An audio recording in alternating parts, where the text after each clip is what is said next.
A $6 billion company changes hands on an ordinary Friday, and the firm that advised on the sale collects a fee of $54 million. 4 months of work, a team of maybe 30 people, and a single wire transfer that lands before the ink on the contracts is properly dry. That firm never bought a share of anything, never took a position, and never once had to be right about where the market was going. Not $1 of that $54 million depended on whether the deal turned out to be a good idea for anybody involved in it.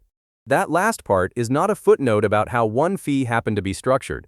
It is the entire business model of the largest financial institutions on earth. Most people picture this industry as a room full of shouting, red and green screens, and enormous sums won or lost before lunch by people who guessed correctly. That room genuinely exists, and it is smaller, quieter, and far less important than almost anyone outside the industry believes. The picture in your head was painted by films that needed a villain and a heartbeat, and drama sells better than the truth, which is closer to a parking garage than a casino. Here is what the drama hides from you. There are only 2 ways to earn money in finance, and nearly every story you have ever read is about the wrong one. You can get paid for being right, or you can get paid for standing in the way of something that has to happen anyway. The first one is a bet. The second one is a toll. A toll does not care where the driver is going. It does not care whether the trip was brilliant or catastrophic, and it does not wait for the destination to find out. It is collected at the exact moment of passage, in cash, at the same size whether the person paying it ends up celebrating or bankrupt 18 months later.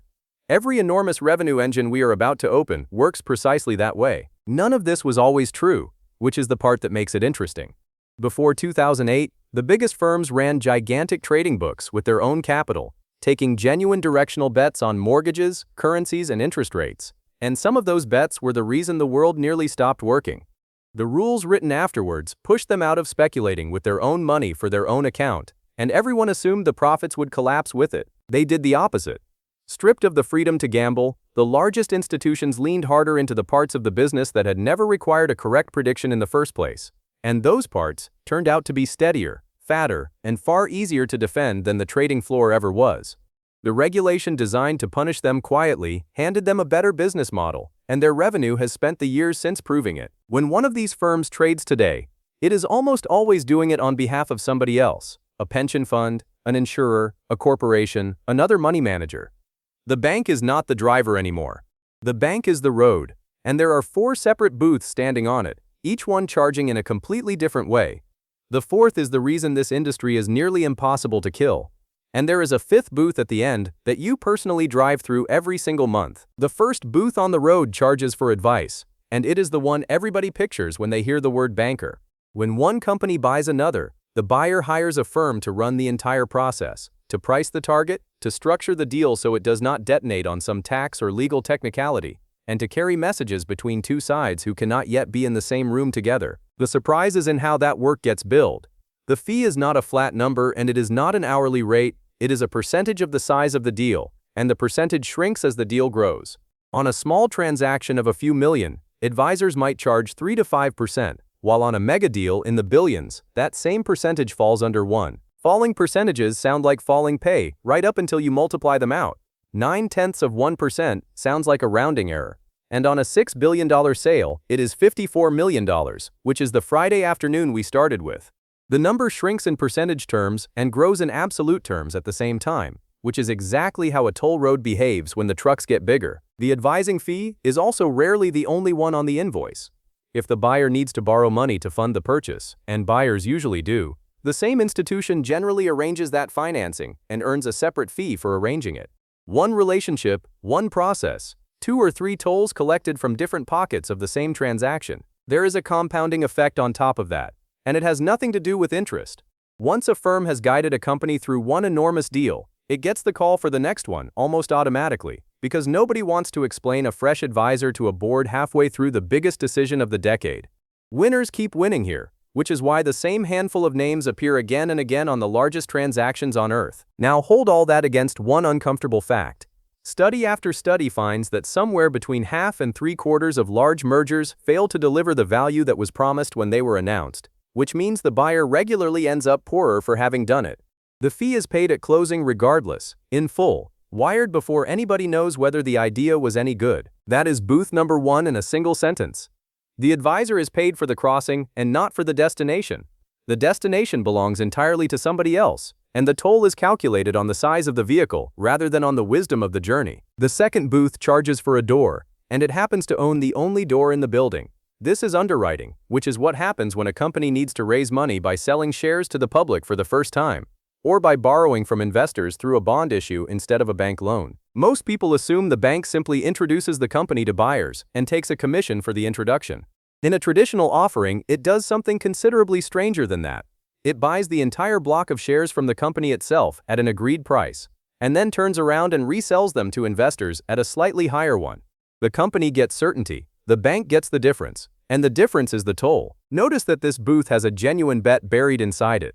If demand is weaker than expected, the firm can be left holding shares that nobody wants at the price it paid, and that loss lands on its own balance sheet rather than on a client's. This is the one engine of the four where being wrong actually costs the institution real money, which is precisely why they built a machine to remove almost all of that risk before it appears. Underwriters spend weeks collecting indications of interest from institutional buyers before a single price is fixed, and they set the final price only once they can see roughly where the demand sits. Several firms then split the offering between them, so no single balance sheet swallows the whole exposure. For carrying what remains of that risk, the tolls are substantial. A mid-sized public offering in the United States commonly carries a spread of around 7% of everything raised, so a $400 million listing hands roughly $28 million to the syndicate that ran it, though the very largest offerings negotiate that figure down toward 1 to 3%. Bonds work the same way at a quieter volume. Investment-grade bond issues typically cost the borrower a fraction of a percent, so a $2 billion issue at around 0.4% still produces about $8 million for a few weeks of structuring and selling. Big companies borrow like this every single year, so the same door gets used again and again by the same traffic. Underline what is actually being sold at this booth, because it is not money. What the company is paying for is access to a list of institutional buyers who can absorb hundreds of millions of dollars in an afternoon, and a signature that tells those buyers this offering has been checked by somebody with a reputation to protect. The third booth collects the smallest toll on the entire road, and it collects it more times per day than you could count in a lifetime.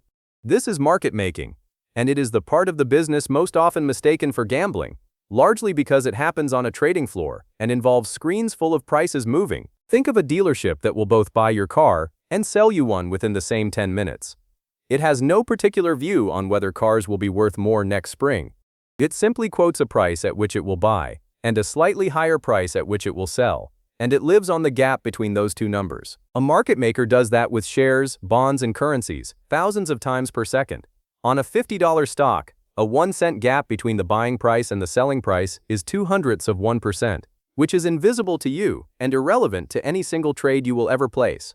Multiply that same cent across 40 million shares in a day, and it becomes $400,000 of pure, opinion-free revenue. The service being sold here is immediacy.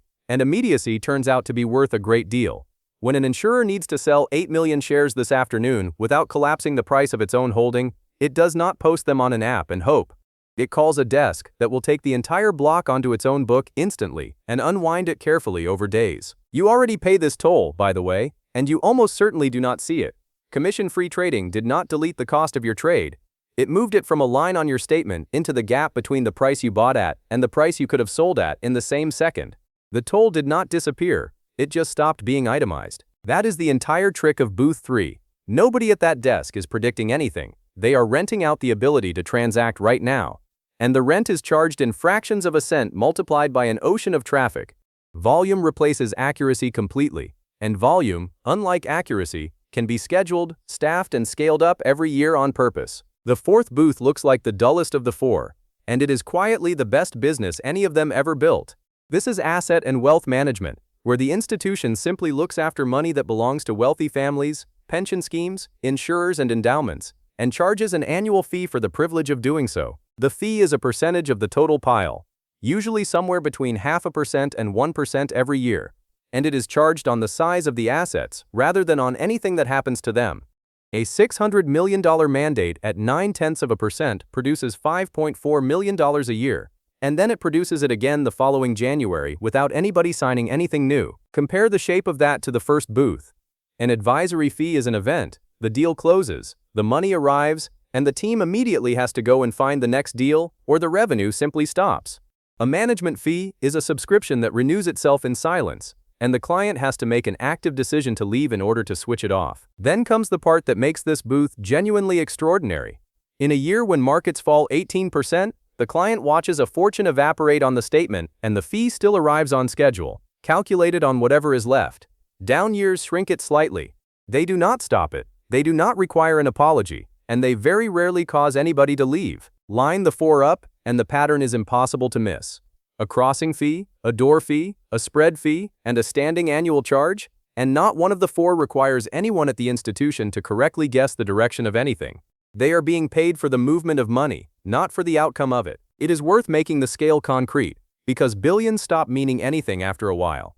That single $54 million advisory fee, earned in roughly 4 months, is around 675 years of income for a typical American household earning about $80,000 a year. 675 years of an ordinary life, for one transaction, split among a few dozen people. Remember also that it was very likely not the only fee that transaction generated. The financing was probably arranged in-house for a separate charge, the bonds funding it were probably underwritten upstairs, and the family that suddenly received billions in cash was almost certainly introduced to a wealth management team down the hall the following week. This is the point where most people get angry, and the anger is aimed about 15 degrees off target. The interesting question is not whether these fees are outrageous, it is why nobody has managed to undercut them, because almost every other industry on earth has been gutted by somebody willing to do the same job for less. The first reason is a phone that rings in a specific direction. A chief executive about to bet the future of a company does not run a search for advisors and compare quotes. They call the person who has known the business for 15 years and has kept its secrets through 2 failed negotiations nobody ever heard about. The second reason is distribution, which is the least glamorous word in this entire video and possibly the most important one. When a company decides to sell $2 billion of new stock, somebody has to find real buyers willing to write enormous checks within days, and there are only a handful of firms on earth with live relationships with thousands of institutional investors. The third reason is the balance sheet itself. Standing behind an offering, taking a block trade onto your own books, or absorbing a bad week of demand requires tens of billions of dollars of capital sitting there doing nothing in particular, ready to take a hit. A clever startup can copy the software and the spreadsheets. It cannot copy the capital. The fourth reason is memory, and it is the hardest of the 4 to build and the easiest to destroy. Companies choose advisors with a long record of confidentiality and competence rather than the cheapest bid available, because a single leak during a sensitive negotiation or one badly priced listing ends a reputation that took decades to assemble. Put those 4 together and you get something that a lower fee simply cannot break into. In most industries, the cheapest credible option wins eventually, and every incumbent spends its life terrified of the newcomer charging half as much. In this one, being the cheapest is read as a signal that something must be wrong with you, which is the single most comfortable competitive position in modern business. Now for the confusion that costs ordinary people the most, because 3 completely different animals get called banks in the same sentence every day. Separating them changes how you read every financial headline you will ever see again, and it takes about 90 seconds. A commercial bank is the one near your house. It takes deposits, pays you a little interest on them, lends that money out as mortgages, car loans, and business credit, and earns the gap between what it pays savers and what it charges borrowers. Its core risk is that borrowers stop paying, which makes it, at heart, a very large and very careful bet on people. A hedge fund is something else entirely. It gathers money from wealthy investors and institutions and tries to generate returns by actively taking positions on markets. And the classic fee arrangement is a toll and a bet stapled together. Roughly 2% of assets every year whatever happens, plus a fifth of any profits above an agreed line. An investment bank, at its core, does neither of those things. It does not fund itself with your deposits, and it does not exist to be right about markets. It facilitates, it distributes, it makes markets for other people's decisions, and it manages institutional money. Some giant groups run a commercial bank and an investment bank under one roof, which is exactly why the words got tangled together in the first place. Keep that separation and something clarifies immediately. When people say the banks gambled our economy away, they are usually describing either hedge fund-style behavior or the pre-2008 proprietary trading that the rules largely dismantled, and they are aiming that accusation at an institution whose modern business model is closer to a motorway operator than a poker player. Which brings us to the 5th booth, the one that appears on no organizational chart anywhere. You drive through it every single month, you have almost certainly never measured it, and unlike the other 4, this one is charged directly to you, rather than to a corporation with a legal department. Everything you have just learned about how the money is collected applies to your own account, at a smaller scale, and with the same indifference to whether you were right. Add up what your own money passes through on its way to your future. There is the expense ratio inside every fund you own, the annual percentage an advisor charges for managing the account, the platform or administration fee sitting behind your retirement plan, and the invisible spread on every transaction underneath all of it. 1% to an advisor plus 0.65 inside an actively managed fund is 1.5% and change, which sounds like nothing at all. Run it forward and it stops sounding like nothing. $500,000 compounding at 7% for 25 years becomes about $2.7 million. And the same $500,000 at 7% minus 1.65 becomes about $1.84 million. The gap is roughly $874,000, which is close to 40% of everything your money earned, collected quietly, in a year when markets fell as reliably as in a year when they soared. Notice that this toll behaves exactly like the other four. It is charged for passage rather than for performance. It arrives whether the strategy worked or not, and it is calculated on the size of your pile rather than on the value of the advice. In that arrangement, you are not the client being served, you are the traffic, and your journey is somebody else's road. None of that is an argument for hiding money under a mattress or for refusing to pay for genuine expertise. Financial independence is never built by avoiding every risk. It is built by taking the risks that actually pay you and quietly refusing the ones that never will. Market risk, taken deliberately over decades, is the one that has paid ordinary people for a century. A permanent 1.5% handed over for somebody else's opinion is not a risk at all. It is just a toll. So do what the institutions did after 2008. Find out your real number first by adding every percentage your money passes through in a year and writing it down as a single figure, because almost nobody has ever seen theirs written down. Then move as much of your financial life as you can onto the side of the road that collects rather than pays. Broad low-cost ownership, interest and dividends that arrive whether you were right or wrong that year. That is the whole lesson from the $54 million Friday we opened with. Nobody reading a statement at a kitchen table is going to own a booth on that road, and that was never the offer on the table. What you can do, starting with about 10 minutes and a single statement, is find out precisely what you are paying at the gate and decide, for the first time, whether the crossing is worth it. If this changed how you read the word banker, subscribe and turn the bell on, because we take apart the machinery behind the money decisions you make without ever seeing the mechanism. There is a version of this story that gets considerably stranger once you follow where the fees end up, and we will get to it. For now, go and add up your own percentage and find out exactly how much of your future you are currently paying at the gate.